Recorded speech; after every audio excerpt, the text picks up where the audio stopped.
And within the university system, no, I must place the unions in proper participation for people to understand.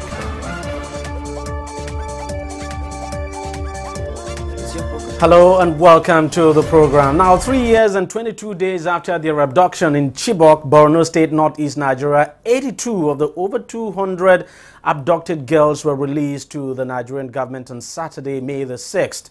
It's the second time negotiations between the government and Boko Haram would be yielding positive results. Now, 21 of the girls were actually released last October after the first round of negotiations. There was, of course, wild jubilation in the remote community of Chibok where the girls were abducted, as parents and relatives of the girls thanked the federal government for its effort to secure their release. Advocacy group Bring Back Our Girls also celebrated the return of the girls, appealing to the government to intensify efforts to get the remaining girls back, which is exactly what President Muhammadu Buhari has promised to do while speaking, or while receiving, I should say, the 82 girls at the presidential villa in Abuja. Let's take a listen now to some of what the president said. I hope, having gone through what you have gone through, that you will mobilize yourself and continue your education under the supervision of the federal government agencies in your area. I congratulate your parents for surviving the torture, as it were, waiting for you day in and day out. And I assure you that the presidency will personally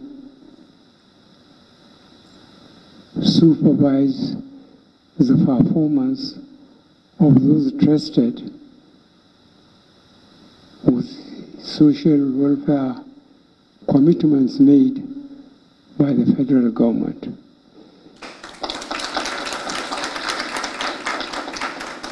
I thank you very much, and I congratulate more especially your parents that have gone through what they had gone through.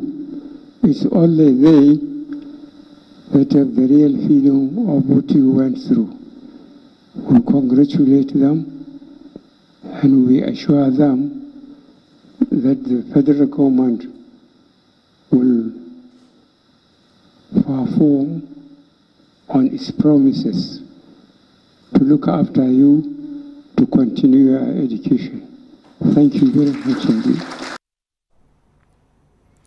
Now, the negotiation that led to the release of the girls was actually led by some Nigerians whose identities have actually not been disclosed for security reasons, and with the involvement, of course, and assistance of the Swiss government and the International Committee of the Red Cross. Now, the government has said 5 top Boko Haram commanders were exchanged for the girls.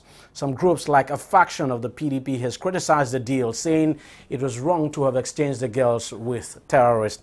But beyond that, and perhaps key, is a reintegration of these girls into normal society. That's surely not going to be an easy task. Another worrying development that has emerged is a report from one of the key negotiators that some of the remaining girls may not be willing to return home. The negotiator has also said they were going to use the opportunity offered by the negotiation to persuade the sect to stop its suicide bombing campaign and possibly negotiate an end to the insurgency altogether. Now, this is not going to be easy at all, but then it is not impossible. Joining me now to discuss these issues, a security expert and the retired military officer, Colonel Hassan Stanlabo, and also a clinical psychologist, Pamela Udoka, who, of course, has been to one of the displaced persons camp in this country to carry out therapy session, so to speak. Thank you very much for coming on the program. And let me start with you very quickly.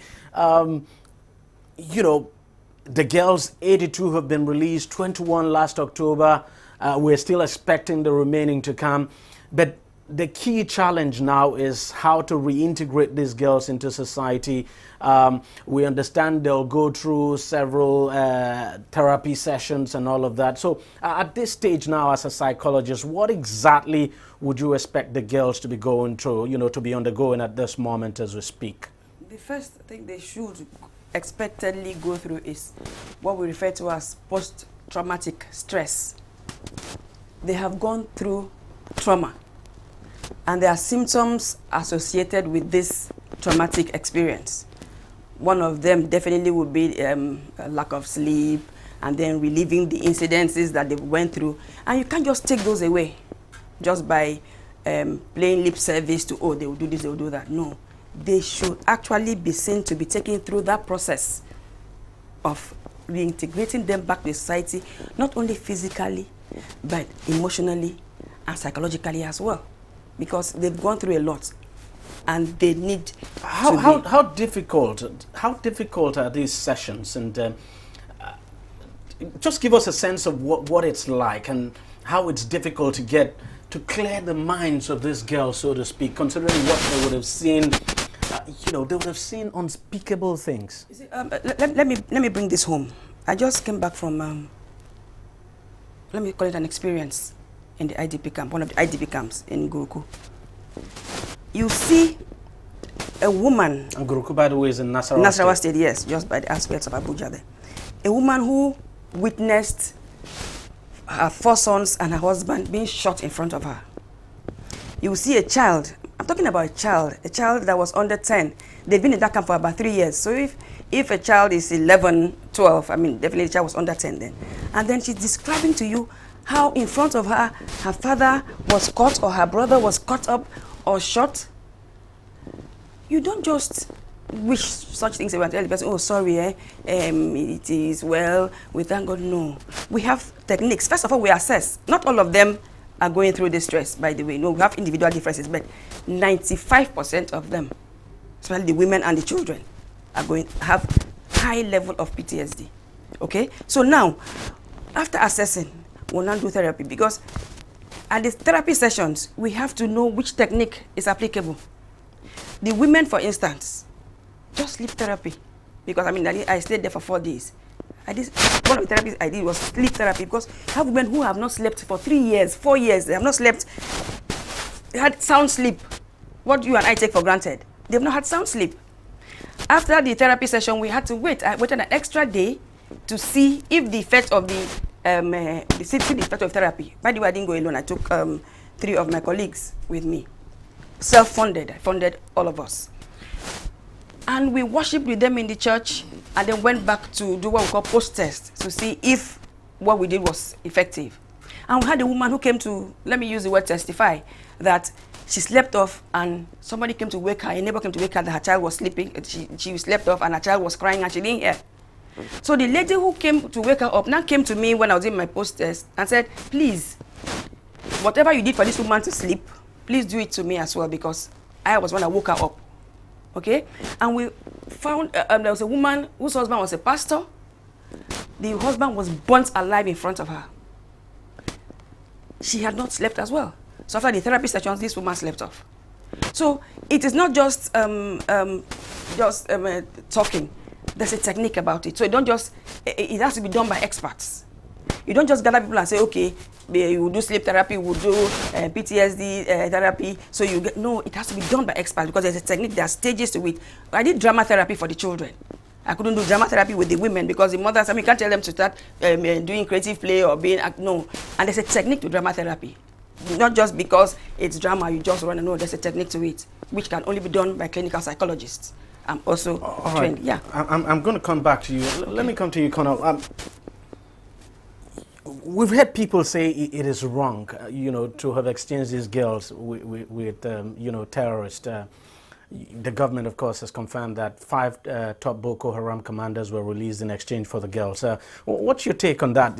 Is it fundamentally wrong to do it, especially when you consider the fact that you look at the other alternative? The military alternative has not been yielding results, so to speak, because, I mean, these girls have been missing for about 3 years, and if military might was going to get them, it ought to have gotten them back, but then not at all. Yeah, thank you, DEJI. Under the situation we find ourselves, that is having to do with the release of the girls, we are left with just 2 options. It's either we go the way of a military rescue operation, or we have negotiations with the belligerents. Military operations, there will be consequences. Yes, of course. If we want to go through the first option, we should know that definitely we are not getting all the girls out. Clearly. Definitely. However, we are determined to see that we get these girls out complete. So if there's another option that could give us that, why don't we opt for that? Fine, good. We have decided, let's go negotiate. You don't come to the negotiating table and think the guy you are negotiating with is a dunce. He's got his own conditions too. So he places his conditions on the table. You debate over it, you negotiate. We are told at the end of the day, 5 commanders were given. They may have started from 20. Negotiation brought it down to 5. However, like it is when it comes to negotiations for hostages, you don't reveal the detailed information of what went on. More so where you know it might jeopardize the lives of those who are still left there. So we have to be very careful the way we comment on some of these things. You're absolutely right. Yes, so that we don't even provoke the belligerent forces. And when next you come, they said, last time you went saying this rubbish, we are no longer interested. Or they now come with a higher demand. Okay, now I'm being told that we have now been joined by Seyi Akintayo, if I get that name correctly, who is a retired DSS officer. Thank you very much for joining us and for joining this conversation. Let me get your take now on this whole debate over whether it is wrong to have exchanged those girls for the 5 top Boko Haram commanders. Okay, I said it earlier this morning that we do not have any other option as it is right now than for us to go the way we are going right now. 2 options naturally when you are faced with this is either you want to go the military operation way or you go the negotiation way. And we've seen that attempt in the past to actually try to use military tactics to get this failed. And the implication of that will even be too enormous for any government to actually want to risk its political fortune to send military, because the guarantee that you will have the girls back in complete is not there. And I think that Mr. President has been presidential enough to have been bold enough to say, at this point in time, I want to be a commander-in-chief, and say he's going to go the way of the negotiation. Whether we are saying that people are released and they are commanders and that could be of negative effect to our national security, the issue remains that the same environment that produced these commanders, the same environment, if it is still strong and virile, the same environment will produce stronger militants, stronger commanders than the one that we are releasing. So it's not about the impact of these 2. There are many other commanders that can still come up from that same environment. So our concentration now or focus should be on getting these girls back. Now, when we have these girls back, it will give our military the leverage now to use full military might, because knocking this place out, throwing bombs there, will not be with so much restriction as they have actually been facing over time, because of the fear that these girls might be holed up in either any of those communities that they have actually been observing movement and activities of Boko Haram from the sky. So I believe that these girls are built like an handcuff or a shackles, like a kind of a restraint, all the parts of the government, preventing them from actually carrying out the required and desired military operations in that particular environment. So my counsel is, let us allow government to continue with what they are doing now, get all these girls back, and then will have our full backing to go back there and do what is needful military-wise to be able to clear that place and make the place, the northeast environment to become safe.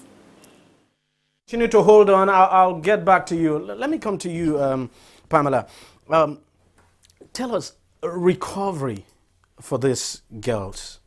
Of course, I mean, I would expect that we would have several, psychologists there, clinical psychologists, psychiatrists, and all of that, handling, handling these girls now. But tell us the process of recovery. How difficult is it, and how long would you expect that it would take?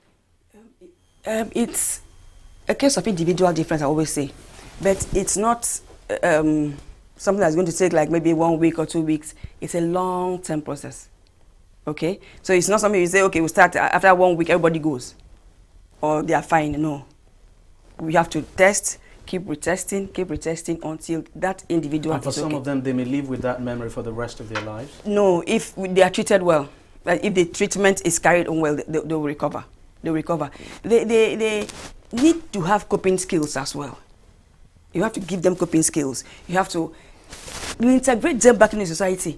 You have to. You don't just do the therapy and then you leave them either in the camp to just sit down, wait for food and stuff like that. No, there are things you have to do for them. You have to give them skills that they will live with. Colonel, let's go back to security issues now.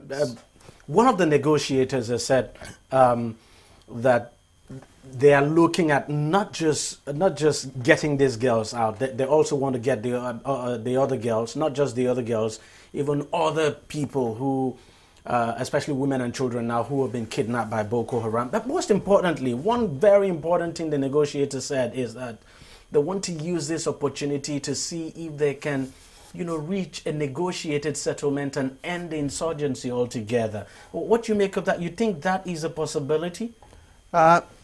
Nothing is impossible. Because a window has actually been offered. Yes, yes. But it will be quite difficult. And why am I saying that? Because Boko Haram is now factionalized. And you never could say how many more factions will still emerge. For now, I think we can talk of 2 or 3.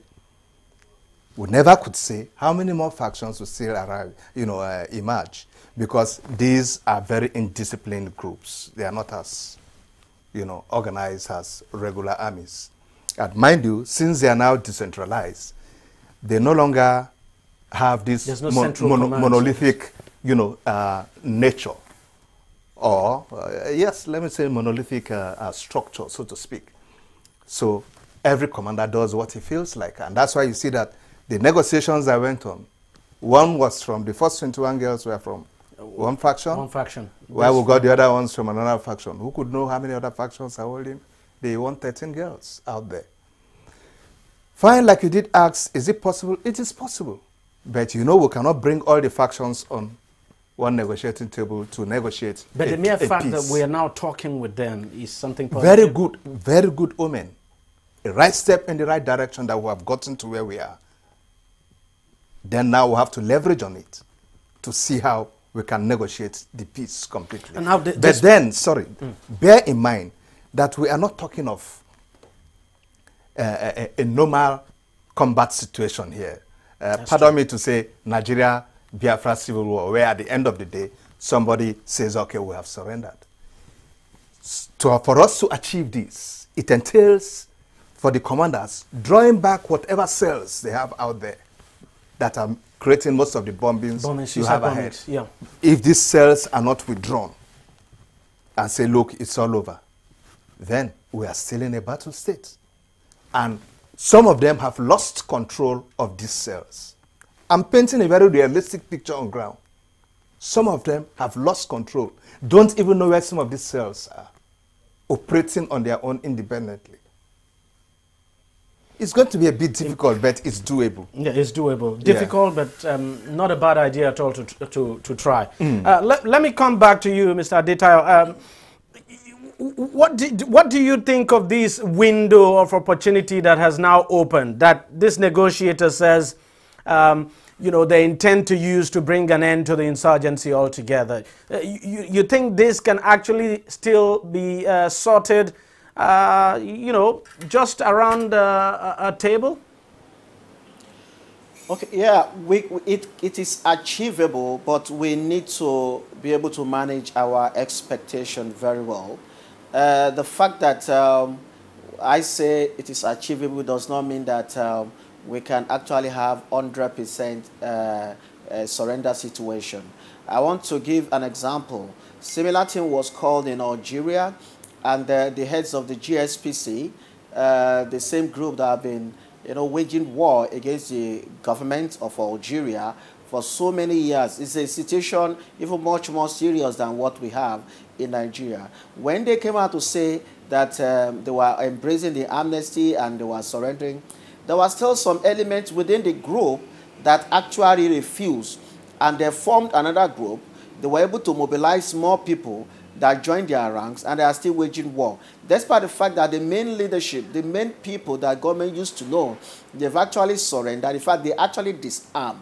So one thing we need to have at the back of our mind that is an effort that I support, that government should at least continue. What will make the difference here is our ability to ensure that when we succeed in getting the main people, the protagonists of this struggle to surrender, we put things in place to ensure that we're able to curtail the dissidents among them that are still enjoying the fruits and profits of banditry. Apart from the fact that some might decide to, please, we need to understand the fact that there is an international connection with this group in terms of ISIS. So if a group decide to break away and say they are not part of this, they will still get a support from the mainstream ISIS. However, there will still be some that will still want to continue in their banditry because they actually make lots of fortune in going around and raiding community. And we should not forget the fact that some of the people that actually join those people, that are actually forming the ranks of the commanders, are actually leaders of different bandits that have been existing along the corridors of the Northeast. We're talking about Adamawa, Bauchi, Yobe, Maduguri axis that have always been there. For in the past, passing through Akwanga axis used to be an Akulian tax, because these people will come in their hundreds or 200. They will come, attack vehicle, machete people, knife people, and steal their things, kill people on that road. These are existing bandits that have metamorphosed into foot soldiers of Boko Haram. So we'll still see crops, or people like that will still move into different parts of the Northeast, even to the Northwest, and will still be engaging in banditry. So to me, it's something that we can give it a try, but it all depends on how well prepared and how well we're able to study the situation around this and be able to get the best out of it. Let me come back to you, Pamela. Well, we expect, we don't know what has happened to the 21 girls, even the kind of therapy sessions, the kind of treatment and all of that. But beyond psychological sessions, clinical psychological sessions that would have gone through, beyond the issue of even psychiatric session that would have been taken through, there definitely would be other medical sessions. I mean, they would have to go through. Definitely. They have to be tested for actually everything. Yes, I don't want to be specific, but they have to run a full medical test on them. Yes. I mean, don't rule out STDs. Don't rule it out. They have to be tested. Everything that a full overhaul. Yes. of those girls. Yeah, everything that the medical team can test. Please let them go ahead and test. Because it's like you want to give these girls, literally give them their lives back. So let's do something that will help them. So basically, it's one thing to get these girls back. It's a different ball game entirely. to that get is them what we have to understand. And moving again. Exactly. I mean, you have them, but what do you do with them? Okay, go home. No. Which home? Which home? Which life do they want to start living? Where do they want to start from? That's why when Colonel said some of them don't want to come back, or you said some of them don't want to come back, it's real. Does it surprise you? I'm not surprised. I'm not. How do you explain that? Okay, that some of them are not willing to come back. Because they don't know where they're going to. Where they are now is comfortable for them. You know, they are okay. This is the life they know in the Boko Haram camp. It's what they know. They are safe. To themselves. In their minds, they are safe in that camp. Psychologically, they've been worked on, so to speak. Nobody worked on it. I mean, it's a mind thing. You are in a camp. These people have abducted you, and you are helpless. You stay with them. And they seem to be helping to protect you, so to speak. So you stay with them. Those who can escape, escaped. Those who cannot escape, they stay there. So, and that's the life they know. Do you expect this to damp? I mean, this whole issue of some of them not willing to come back, you expect that to probably, because we've had, for instance, parents of some of the girls have come out to say, look, whether or not the girls want to come back, the government should not stop, get them back by force. They need to be gotten back because they have to know that they have a life outside their camp. They have families waiting for them, hoping that they are still alive. Okay, so they need to go back home, the real home, to their families. That is where we can now take the treatment from, not in the camps. So after negotiation and they are released to us, then we now take care of them and let them know that with the families, with the society, with the communities, with the state, that's where they belong, not in some secluded forest with some militants. Can I just chip in? Please. Any form of forceful pull out of these girls from their hostage status, okay, that does not bear the consent of the girls. Because some of them are actually married. Yes, would run against certain international protocol on hostage release negotiations. And more so when you are dealing with reputable international bodies like ICRC, the Swiss government, and so on. They will not want to breach any of those protocol. It will shock you to understand that each and every of the 82 girls was asked, would you want to come back home? So I heard, and we understand one of them. And they gave their consent. That when they got to that one, 83. Yes, when they got to that one, she said no. And those organizations turned to us and said, well, we cannot forcefully take her. Every attempt to convince her, she said no, she was comfortable where she was. So she had to be left. Because these organizations will not want to stain their names, will not want to give any dent to their image. It's part of the protocol for, you know, hostage release. Let me quickly ask you, because we have to wrap up now. Yes, please.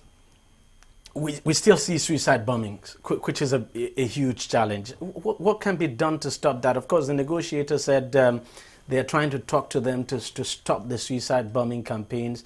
But we still have suicide bombings. It's a huge problem. It's even making it difficult for the IDPs, for instance, who actually want to go back home, to go home because they're scared. For those who have gone home, they are still scared, for instance, to go back to their normal life of farming because they just don't know what might happen to them. DEJI, I understand our plight, but the reality on ground is that we are talking about terrorism and insurgency here. We cannot be in a haste to see these things off. Frankly speaking, there is no covering the truth. Afghanistan has been on for how many years? Still today, it's still on. We are talking about terrorism and insurgency here. The best we can continue to do is the ability of our own armed forces to continue to degrade their capacity. So you don't expect any slowing down at all? If I tell you it can stop tomorrow, I'm deceiving you. Frankly speaking, it will continue for some while. So even then it will only be dying down gradually. And of course, our security agents or elements will be doing quite some real job. It will be dying down gradually, not abruptly, no. Mr. Adetayo, I'll let you have the last word. Do you expect our military to begin to slow things down now that, well, we are talking with Boko Haram? No, I don't expect them to do anything contrary to what the campaign they're actually launching right now. You see, this aspect of negotiation is entirely different from their own campaign. And mind you, that's the reason why the agency that is actually running this is not the military. This negotiation is being handled by the DSS, and it doesn't stop the military campaign. And we need to understand this, that one of the reasons why these people too are negotiating is the fact that they also need the resources they can actually get through negotiation. They have been degraded to a large extent. Their supply route is being blocked every day, and they need rearmament, they need welfare, they need food, they need to stock up. Utilities and other things that they are very important or necessary for their day-to-day running of their operation. So they will believe definitely that if they engage government in talk, they can demand for some things that can help them. Mind you, every time there is a negotiation like this, we used to see a follow-up upsurge in their activities. So we cannot, let down our guards at this particular moment, because we should be expecting an upsurge in the activities in the following weeks. So we can't afford to let down our guards. That's just it. And we can't afford to let down our guards too on the medical side. But very quickly, if you were to put a timeline to it, when do you expect these 82 girls to come out of whatever therapy session they're going through, go back to school? For those who want to go back home and you can't put a timeline until and get reunited with their parents. No, you can't put a timeline until you, after the first assessment, when you reassess, then you will now know how the girls are doing. You know, you cannot just say, okay, let me give you 2 months, 3 months. Some can be okay in 1 month, 1 week. Some can be, some 3 years, they are still there. So you have to keep assessing and reassessing. It's going to be difficult to continue to keep them for that long, length of time. The point I'm making is that you can't say this is the timeline. You can say you can have 3 therapy sessions, you can have 8, you can have 10 therapy sessions. You can decide the therapy sessions you want to have. But within those therapy sessions that you have outlined in your treatment plan, you must now reassess to know if your therapy sessions are being effective, if they are, you are getting the expected results you want to get. And please, I want to appeal that we shouldn't focus on only the Chibok girls. We should focus on also those in the IDP camps. They also need help. Everything there is self-help. They are helping themselves, or individuals come and help them. No government presence in a country when we have human beings. And unfortunately, you look at the vast territory of the Northeast, it's difficult to even have the military in every part of that country. It's not possible. So very difficult to provide security. It's a pity. It's not possible. So that the people can actually return home. That's just No. They can't return home now. It's a tough one. You know, there has to be a lot of things going on before they can return home. Yes. It's a tough one. Thank you very much for coming on the program. Thank you so much, for having me. Stanlabo, thank you very much. Thank you. Fellow Doka, thank you very much for coming and for sharing your experience and your thoughts with us. We'll take a short break, and when we come back, we'll be discussing politics. Every day, every hour, and every minute, news break in Nigeria. Things happen so fast, it's most times difficult to track and comprehend them. But that's what we do right here on DEJI360. 2015, would you want to come back again? It's like asking Jesus Christ, if he knew he was going to die, will you want to come back as the savior of the world again? We do not just help you track the stories, we break them down, explore all the angles, analyze the issues so that you can fully comprehend the stories and use them to make the right decisions.